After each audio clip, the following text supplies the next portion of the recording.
کے لوگ اس کو چھوڑ کے جاتے ہیں، تو ظاہر ہے وہ جو اس کی جو ایک اپوننٹ پارٹی ہوتی ہے، فائدہ اسی کو ہوتا ہے. تو یہ اس معاملے میں جو لوگوں کی ایک نفرت و غصہ ہے وہ بھی نون لیگ پر ڈائیورٹ ہو گیا. تو نقصان اس میں بھی نون لیگ کا ہوا ہے. Let's not forget. پھر آ جائیں نمبر 4 پہ. تو ہم پوائنٹ نمبر 4 یہ ہے کہ جناب شہری رحمان صاحبہ ہو جائیں، وہ کہتے ہیں ہم پاکستان تحریک انصاف کے بغیر الیکشنز کا جو نتائج ہیں ان کو لیں گے بھی نہیں. پھر رانا مقبول صاحب ایک ہیں پیپلز پارٹی کے، انہوں نے بھی اسی طرح کی بات کی. انہوں نے بڑا ایک جمہوری پوائنٹ آف ویو دیا، لوگوں نے بڑا اپریشیٹ کیا، مجھے خود بہت اچھا لگا. لیکن آپ اب تک دیکھ لیجئے مسلم لیگ نواز نے ایسی کوئی بات کی ہے جی ہم عمران خان صاحب سے بات کرنے کا ٹائم بھی آ جائے گا، ہاں جی ایسے بھی ہوگا اور ہمیں لوگوں کو معاف کرنا ہے. ہم معافی کی بات کر رہے ہیں، ہم ساتھ الیکشن لڑنے کی بات نہیں کر رہے.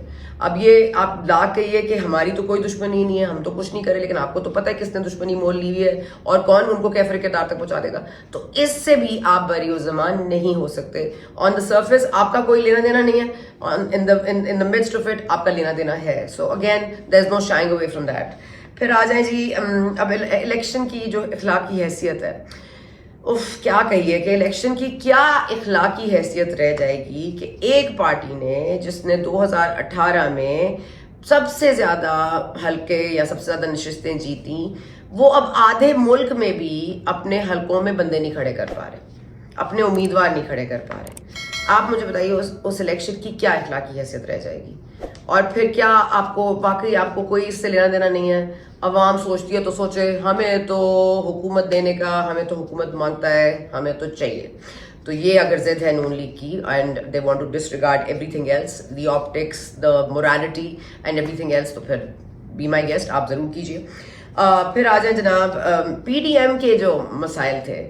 اب پی ڈی ایم کی حکومت 16 ماہ 17 ماہ کی حکومت، جس میں ساری پارٹیز سب مل کے پی ڈی ایم اور پیپلز پارٹی اور اے این پی سب نے ایک مخلوط حکومت چلائی. انہوں نے سب نے کام کیے، سب نے کابینہ میں منسٹریاں بھی لیں، سب سے بڑی کابینہ بنائی گئی اس انٹرم سیٹ اپ میں. لیکن کمال تھا بھائی کہ وہ الیکشنز اب ہوئے، وہاں سے نکلتے نکلتے ہم ڈیفالٹ تک چلے گئے، ڈیفالٹ سے نکلتے نکلتے ہم پیٹرول کی مہنگائی پر آ گئے، پیٹرول کی مہنگائی سے ہم نااہلی پہ آ گئے. پھر ہمیں بتایا گیا، تو ہمیں تو پتہ ہی نہیں تھا اتنے برے حالات ہیں، ہمیں تو پتہ ہی نہیں تھا. انہوں نے تو سرنگیں لگا کے گئے ہیں، بارودی سرنگیں لگا کے گئے ہیں ہماری فائنانسز پہ. پھر یہاں جا تو وہاں جا، پھر مفتاح کو لا، پھر اسحاق ڈار کو لا. مطلب یہ تمام تر چیزیں لوگوں کی میموری سے نہیں جائیں گی.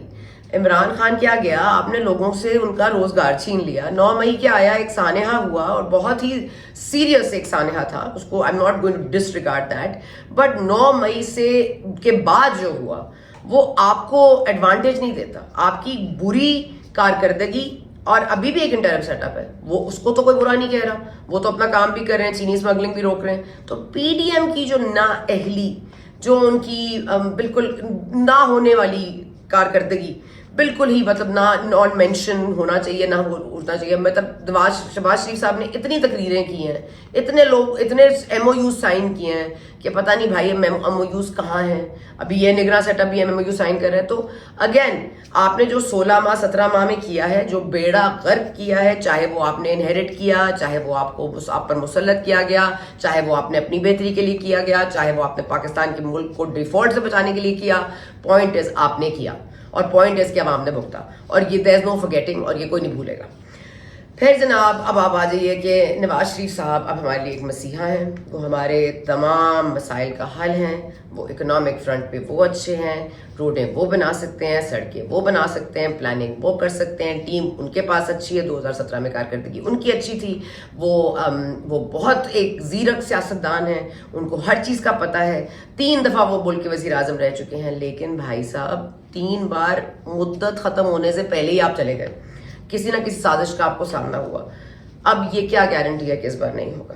لیکن اس سے درکنار میاں صاحب کو ٹھیک ہے، سب کچھ ان کو مل گیا ہے آن اے پلیٹ اور اے پلیٹر. اب یہ ان کی جو تکالیف ہیں، ان کا ازالہ ہے. کوئی نہیں کہہ رہا میاں صاحب کے ساتھ زیادتی نہیں ہوئی، لیکن جو ازالہ ہے، کیا وہ اس زیادتی کا ازالہ ہے؟ اور کیا وہ زیادتی کا ازالہ 25 کروڑ عوام کے مرہون منت ہے؟ کیا ان کے اوپر لیا جائے گا؟ کیا ہمیں یہ حق نہیں حاصل؟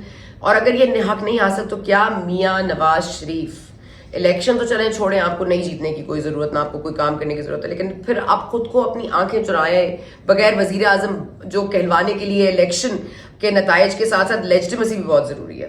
تو وہ جو لیجٹمیسی آپ کو چاہیے ہوگی نا اس میں بہت زور لگے گا, اور ابھی اس میں وقت ہے. اور ابھی جو ہے لیجٹمیسی کا ایک بہت بڑا المیہ ہے, it's going to be a long legal battle. اور اگر فروری میں انتخابات ہو رہے ہیں جیسے الیکشن کمیشن کہہ رہی ہے, تو پھر میاں صاحب is not running as future prime minister candidate, then who is, اگلے ولاگ میں.